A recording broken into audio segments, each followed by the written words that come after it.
Hi, I'm Robin. And I'm Chris. Together we're the Gen X couple.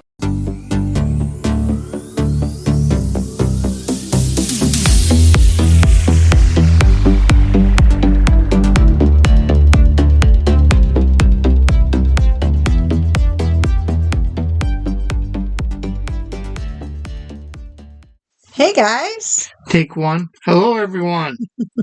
So, Massachusetts may be small, but it's packed with quirky and memorable roadside attractions that make every drive an adventure. From historic sites to whimsical installations, this little state is full of stops that are impossible to ignore. Whether you're looking for something that tells a story about the past or something that makes you laugh and scratch your head, there's always a reason to pull over. I love that even on familiar roads, you can find a little something unexpected, like a giant chair in the middle of town or a field full of toy ponies that seem straight out of a storybook. Exactly, and that's what's fun about Massachusetts, is that these attractions are all over the place, from coastal towns to inland villages, and even in the middle of a quiet country road. Some are historical, some are artistic, and some are just plain weird. But all of them give you a glimpse into the character of the area.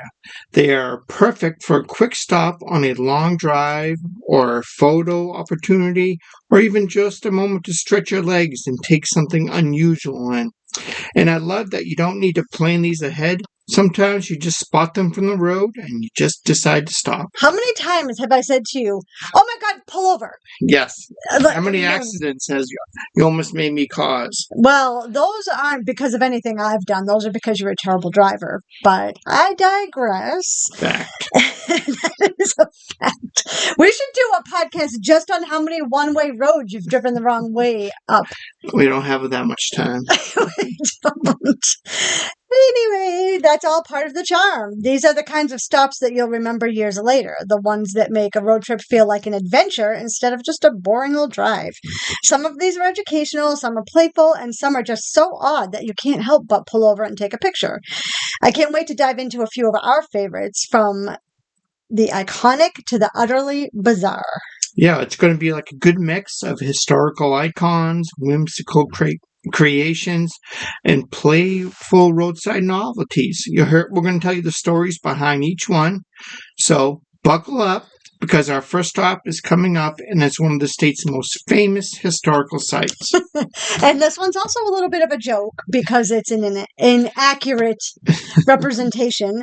So we're talking about the Plymouth Rock, which is the most disappointing roadside attraction of all time. Exactly. It has so much hype. So many people want to see it.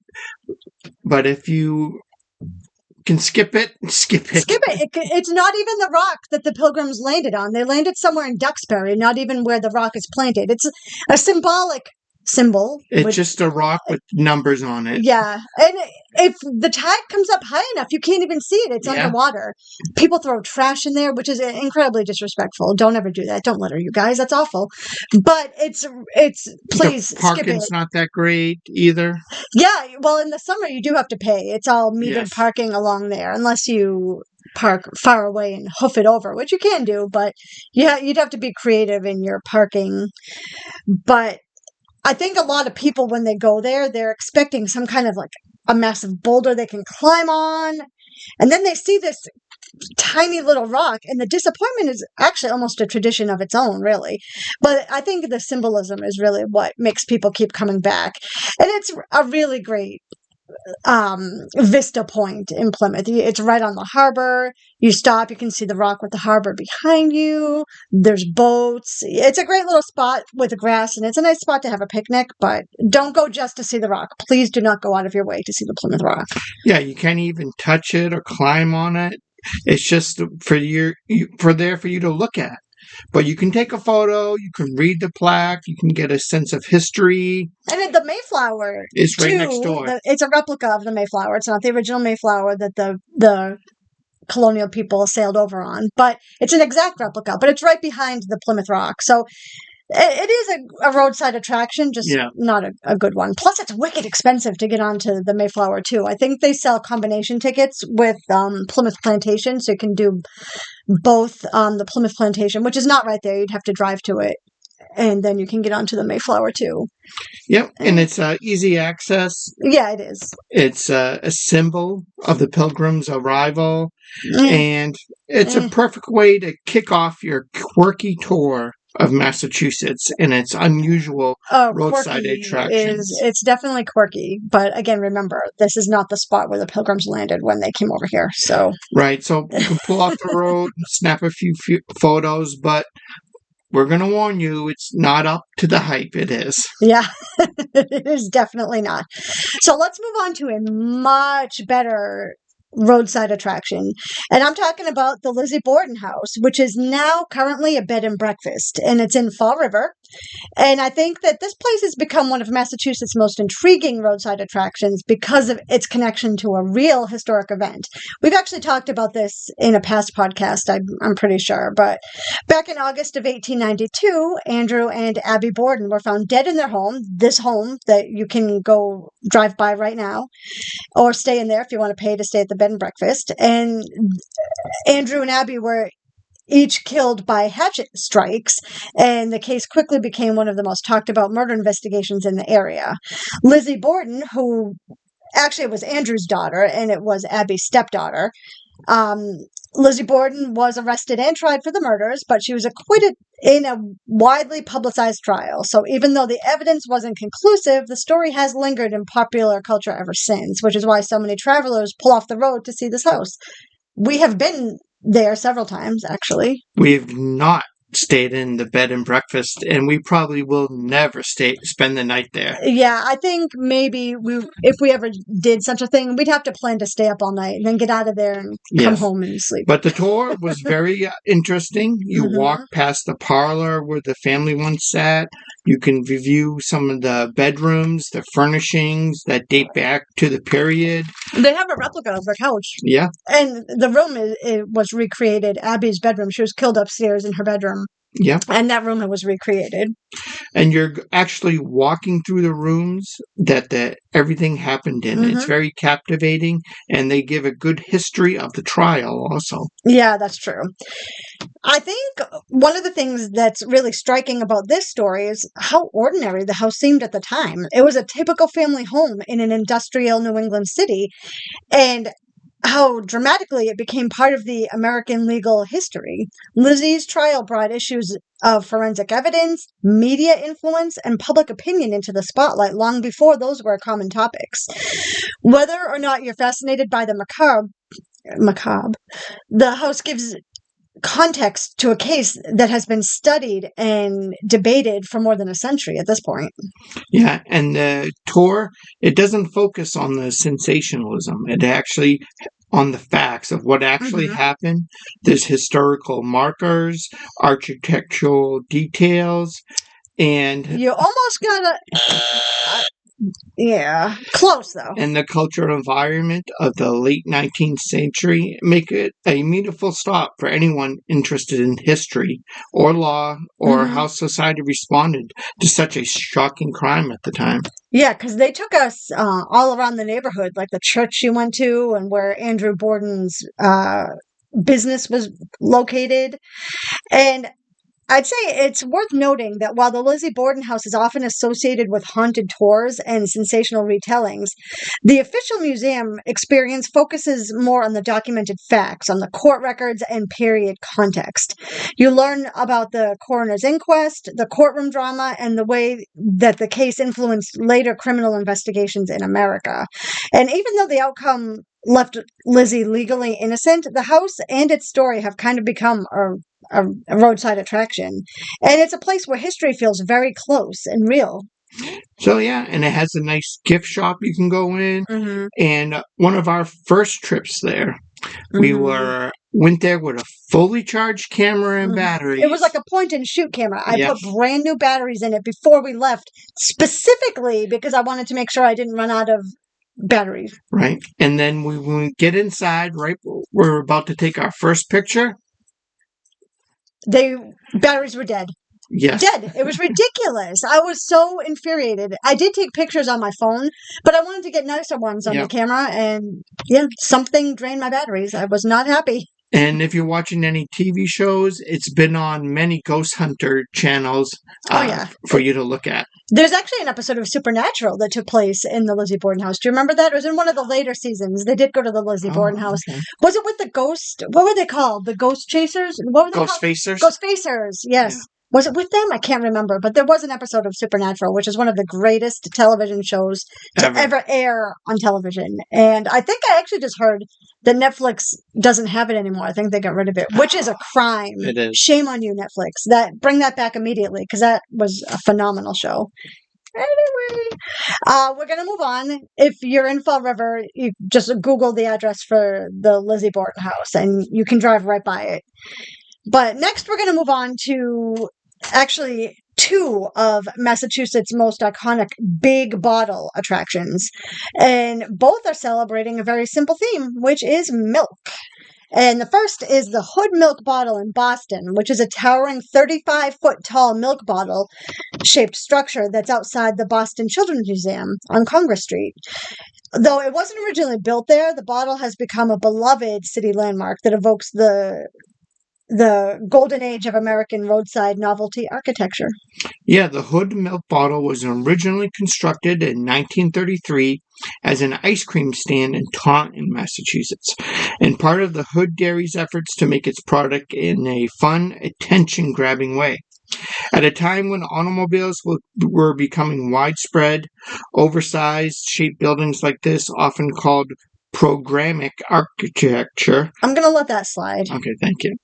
Were designed to catch the eye of passing drivers and draw them in. Eventually, the bottle fell into disuse in Taunton, but in 1977, it was preserved and transported by barge to Boston, where it was restored and integrated into the Children's Museum experience.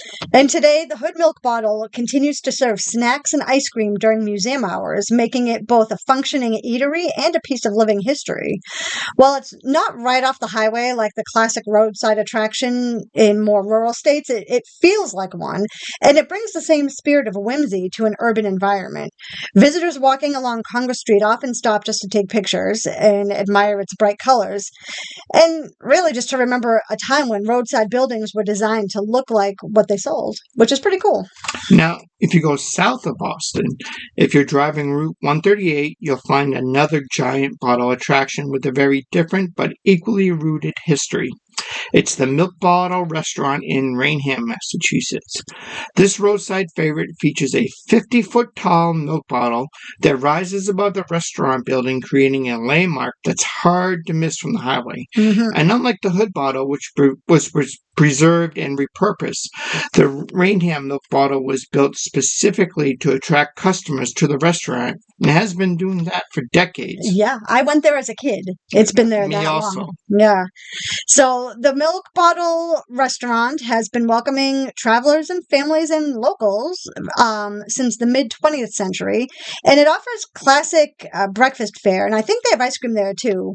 It's pretty cool. It's a great example of how roadside architecture can become part of a community's identity. People don't just stop there for the food, they stop because of the quirky landmark, and over the years it has appeared in various travel guides, local histories, and family road trip photos as a must-see road stop attraction here in southeastern Massachusetts. And it's actually, like 10 minutes from our house? Yeah. We've been there many times, but they're cash only. Yeah, cash only. So you got to remember that if you go there, you got to make sure you have cash, which is something we almost never have because we use our card for everything. But yeah, so these roadside attractions, they represent different traditions and American travel culture, both in Boston and in Raynham.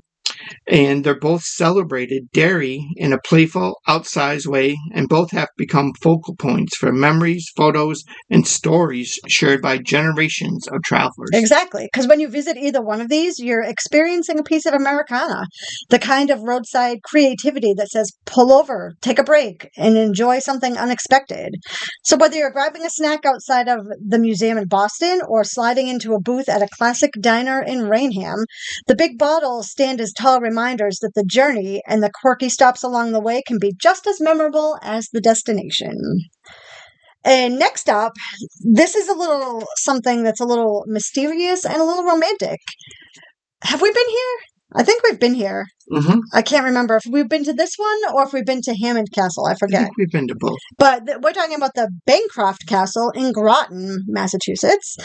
And despite its name, it's not really a medieval castle. It's kind of the ruined stone mansion of a wealthy industrialist built in the early 1900s. Today, the ruins sit perched on a hill covered in moss and ivy, giving it kind of a fairy tale, almost storybook appearance that captures the imagination of anyone who drives by. It's one of those stops that makes you slow down, get out of the car, and explore the history hidden behind the crumbling walls. Now, the castle was a vision of Frank Bancroft, who dreamed of building a grand stone mansion inspired by European architecture. He started around 1900, but the project was never fully completed. Some say due to financial difficulties, others because Bancroft moved on to other pursuits. Even incomplete, the massive stone walls, turrets, and towers give the impression of something majestic and imposing, making it an incredible photogenic roadside stop. People love imagining the parties, the decor, or what life might have been inside, even though no one has lived there for decades. And there's no admission fee, and the site is easily accessible from the road, so it feels like a perfect blend of adventure and history. Many locals and visitors have stories of coming back to see how the ivy has grown and how the light hits the stone differently depending on the season. It's a living, changing landmark, even in its abandoned state. Yeah, Bancroft Castle is a reminder of the era when wealthy industrialists built massive homes as symbols of ambition and status, importing their design ideas from Europe. But even in ruin, it tells us a story of dreams, craftsmanship, and a bit of humor, which is why it's both historical and whimsical. And next on our Massachusetts roadside adventure, this place is awesome. We've been here once. I would love to go back. It's called the Three Sisters Sanctuary in Goshen. Yes. Which is out in the Berkshires, or at least like on the cusp of the Berkshires. It might just be considered Western Mass. I don't know exactly, but I know we stopped there on a trip to the Berkshires. Yep. And this is one of the coolest places we've ever been. And weirdest. And weirdest. Yes, I have pictures. I'm terrible at updating our Instagram account, but I swear I'm going to try to be better because I have so many pictures from this place. You guys, it's crazy. It's like an art-filled garden, and creativity takes center stage here. There are giant sculptures, including a towering Tin Man. There's a colorful dragon and a couple of other larger-than-life pieces that are scattered throughout the sanctuary. And you can just go in and walk around. I forget how much it costs. I know I think part of it you can walk around for free, or maybe there's donation. I forget. I should have looked that up. My bad. But you can Google it for yourself. It's incredible. Yeah, so the sanctuary was created as a combination of art space, garden, and outdoor exhibition. Exhibition. And it's been delighting for visitors for years.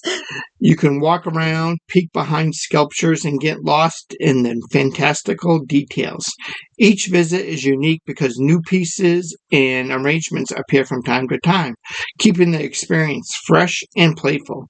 It's the perfect roadside attraction for anyone who loves art, nature, or just a little unexpected magic on a drive. Yeah, this is one of those places where I think art is loosely termed. I'm not even sure the word, because there's like there's a display with hanging Barbies, like, yes. Do you know what I'm talking about? Like, yep. Bodies. I don't even know if they had heads. It's just a mix of all, like, the weirdest stuff you've ever seen in your entire life, and it's incredible. So if you're planning a visit, go there, but make sure you take your time and you take lots of pictures and enjoy the details, because there's a lot to see and it really does feel magical. Yeah, and it's one of the best roadside stops that you can make. And it's called the Three Sisters Sanctuary, and it's a must-see. Definitely. We both highly recommend. Next, we're moving to Ponyhenge, and I put this on the list even though we haven't actually been there, but we've talked about going there 450,000 times. Yeah, we do. One of these days we will get there, but I think it's like over an hour from us. It's in a town called Lincoln, Massachusetts, which I don't even know where that is, but I think it's like Metro West, maybe? Western. I don't even know, but it is a place we have to go. We do. Maybe this summer we'll get there.